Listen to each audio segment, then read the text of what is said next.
here today. I started out as a teacher in Berkeley County, then I became an assistant principal there. And after 7 years in Goose Creek, I feel I got the dream job of a lifetime. I was given the opportunity to be the principal at St. James Gilliard Elementary School. Do I have anyone from Utahville here? Yeah. All right. I retired 8 years ago, so a lot of you may not remember me. But I spent 16 years in Utahville. So I truly considered Utahville as my home. I spent tireless hours. We had a very, very successful school. We worked hard and we did a good job. So when I got the job there, Utahville became my love. My children began attending school in was then Orangeburg School District 3. I loved the school district, which was comprised of Utahville, Holly Hill, Vance, Santee, and Ellery. I enjoyed my job. I worked hard. My oldest son graduated from what was then Holly Hill Roberts High School. He graduated, he went to college, and then he was called to serve in Iraq. My son went there, he served for a year. He came home and he was living in Columbia. He was pursuing his career, he was working, and things were going good. And then one morning, November the 20th of 2006, I received a phone call that a mother, no one should ever have to get. And I beg you to listen closely to me, because the message that I have for you can possibly change your life. I answered the phone that morning, and one of my son's best friends said to me, "Isaac is dead." That was my oldest son. And I'll tell you what I did. I hung up the phone, and I didn't quite understand what was going on. Because see, I was getting dressed for school to come to Utahville. I had, my oldest daughter then was at Lake Marion, and I had my two younger kids that were at St. James Gilliard. And so I went upstairs, and I told my oldest daughter, I said, "Nicole, Leilani just called and said that Isaac is dead." And so she got on her cell phone. And we found out that night in Columbia at my son's apartment, he was helping a young lady who liked him and was having problems with an ex-boyfriend. The fella came to my son's apartment and shot up the place. Now let me tell you what happened. During that time, my son was murdered, and my nephew is now a paraplegic. He's in a wheelchair. I wanted him to come today, but he was not able to, but his father was able to come, and his father is sitting right over there. That was, thank you. That was a horrible time for me, because here it was, I was working in the community, trying to help the children in the Utahville community, and this is what happened to my son. So this is what I did to try to give back. I wrote a book, and the title is "Anything Can Happen." Because I didn't say that before Isaac died, about a year and a half before Isaac died, my husband was killed in a car accident. So now I was a single mom, and then I had lost my oldest child. Now I want y'all to really, really listen to me. I've done a lot of praying last night. night and this morning before I came because I want this message to resonate with someone in this building. What has happened to us as African Americans is that to hear that a young person has been murdered has become normalized. And what that means is it's become all too common. We don't look at it as anything now, but it affects so much lives. Children, we want all of you. We want you to live and to live fruitful lives. So after Isaac died, I started doing so much. I was still principal in Utahville. I started traveling, presenting at conferences. I really want you to listen to me. I did workshops at conferences on parents of murdered children, bereaved parents of the USA. I started going into South Carolina Department of Corrections and talking to the inmates about the impact that their crime has on victims. I was now a victim, and I was devastated. I still had a school to run. I still had 3 younger children, but I worked hard to do what I needed to do and to help the community.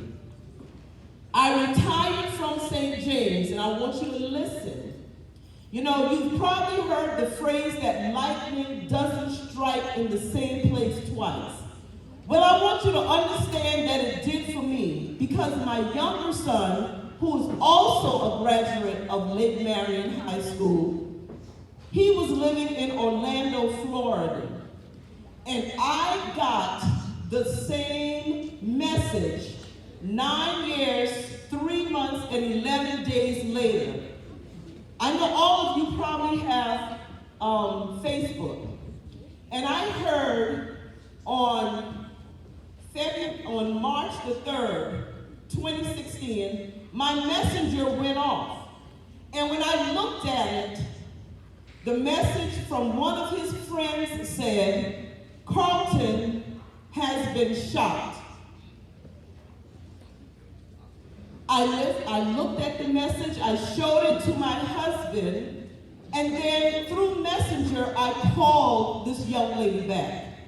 And she told me not only had Carlton been shot, but that he was dead. So I was now a mother who had lost both of her sons to gun violence. Senseless acts of gun violence. So I tell you, and I beg you to listen. I hear some of you talking or whatever, but I just want you to listen today. What happens and what goes on inside a mother who has lost her child? After losing my second child, I went into a spiral downwards. Major depression. I spiraled totally out of control. I was able to get up every day. Every day I got up and I did what I needed to do. But slowly I was dying on the inside because I felt my children should have lived. Senseless acts of violence. Now I still had my 2 daughters, but what happened to us ripped us apart in so many ways. We were fragmented. I want you to know that in our community, listen to me, we don't have to die. I have talked to so many young individuals who said they don't expect to live past 21. And that is sad. And we cannot blame anyone but ourselves. We can't blame the police. We can't blame anyone but ourselves. The change has to come in our community. I went through a period where I struggled so bad, where I thought, what have I done wrong? I tried so hard to help the community. And I buried both of my sons. My husband now, he can tell you, my brother-in-law that's sitting over there, so many times I called and I didn't know what help that I was asking for, but I know I needed help. And the thing about it is, I didn't struggle as much with the fellas who killed my children. That wasn't it. I wanted my life to be normal again. I wanted it to be normal. Now, I will say to you, since working in Utahville, I know, and I want you to listen, and if this can resonate with one of you, then this is worth it for me today. I know there's a thing in this community. Yes. All that feeds into Lake Marion High School, there's something here. There's Utahville against Vance. Vance against Ellery. Ellery against what? Pine Lake. All of these areas. Am I wrong? Am I wrong? Okay. So I want you, listen, and this is a fact, but listen, boys and girls, young men, young ladies, we need to put it down so that you can live. You have a right to live a productive life, to live past the age of 21, to go out and get a job and be fruitful citizens in the world. The beef has got to stop. And it starts here in our schools. You're all here together at Lake Marion High School. We got Utahville, Vance, Holly Hill, Ellery, Santee. You're all here. We have to find a way to meet common ground so that you can live long, successful lives. There's a saying that if you see something, say something. I am thankful that I have the Sheriff Department here with me today and also Public Safety out of Orangeburg. We have to get this thing right. We have to get it right. Now today is the day of national concern across the United States of America. This is a day that nationally they're asking all schools to have the children to take a pledge. To take a pledge. A pledge is a solemn promise that you're making. A solemn promise. We have set up in the cafeteria for you to take the pledge. And it is my prayer, it is my hope that all of you will go through when it's your time to have lunch, that you will go in the cafeteria, and we're going to stay for a while. But we want you to take the pledge. The pledge to never bring a gun to school. Everybody deserves to live. To never bring a gun to school. We want you to take the pledge that you'll never use a gun to solve a conflict. To solve a conflict. And we want you to take the pledge that you will encourage. I want you to listen, please. To encourage your friends to do the same.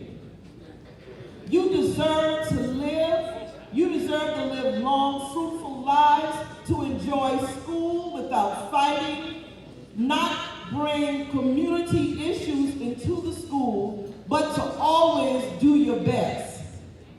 My phone number is on that banner. If at any time someone needs somebody to talk to, you can call that number. My life now is an open book. because my goal is to reclaim our youth. And it's in our community. It's in our community. And I want you to want to live fruitful lives. Now, the fellow that shot my oldest son, the judge said, everybody get a sentence today. He said, Isaac, my son, got the death penalty because he died. And my nephew, AJ, he got a life sentence because he is going to spend life in the wheelchair.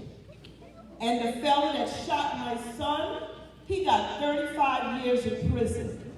And the one that shot my nephew got 20 years. So everybody lost.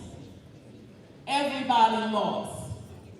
So I say to you today, when you go into the cafeteria, that you will take the pledge, that you will sign the green posters.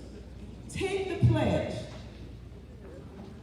that you will never bring a gun to school, that you'll never use a gun to solve a conflict, and that you will encourage your friends to do the same. I am a bereaved mother forever. And when I've said that time and time again, I've had folks to come to me and say, how can you say you'll be a bereaved mother forever? And I'll tell you why I can say that. When people are alcoholics and they go to Alcoholics Anonymous, the first thing that they have to say is, I am an alcoholic. And even when they have gone through the process of getting themselves clean, truly they will always be an alcoholic. They are an alcoholic in recovery. So I will always be a bereaved mother. And I don't want your mothers to have to go through what I went through. Because it was a slippery slope. And I was going down. I was going down. But I tell you, young ladies and young gentlemen, and I don't want it to sound cliche, but I realized that all I had left was my relationship with Christ. And that is what saved me. I called people at different times to talk to me about losing my children, losing my sons, and they didn't know what to say. I called other bereaved mothers and we swapped stories and we encouraged each other. But the saving grace for me was my Lord and Savior, Jesus Christ. That was my saving grace. That was my saving grace. So I say to you today, and I know I'm probably going over my time, but I want you to live long, fruitful lives. Now, when you go into the cafeteria and take the pledge, there is a hashtag there. The hashtag is reclaiming our youth. I want you to take pictures in front of the stand, the selfie stand, and I want you to post it on social media with the hashtag reclaiming our youth. And if there's ever a time that you need somebody to talk to, I want you to take my number. The QR code is there that you can go to my website. Our organization wants to make a difference in our community. And I say this from the bottom of my heart. I have two of my board members here from Reclaiming Our Youth Services. One is right here, Miss Michelle Taylor, and Miss LaTanya Duran, who's the principal of Vance Province Elementary. They are here and they are working with me hard to make a difference in our community. Now I tell you what, I am retired. So I can basically be sitting in my house doing whatever I want to do all day long. But I get up and I work. I am working for the community. I'm working for all of because I want you to live, and I need you to want to live too. I am grateful that I have Reverend Robinson. She came from Orangeburg with me, Reverend Robinson, as a support, to bring our ministers in as a support. I do have another mother. I also do a support group for mothers who've lost children to violence.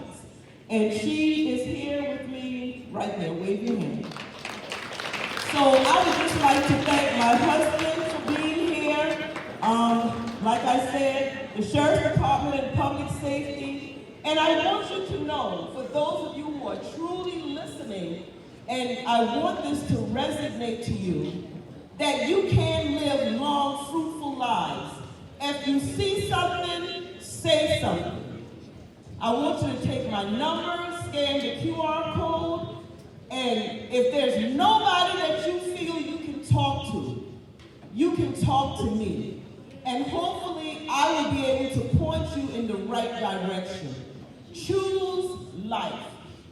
Choose to live. Choose life. Thank you.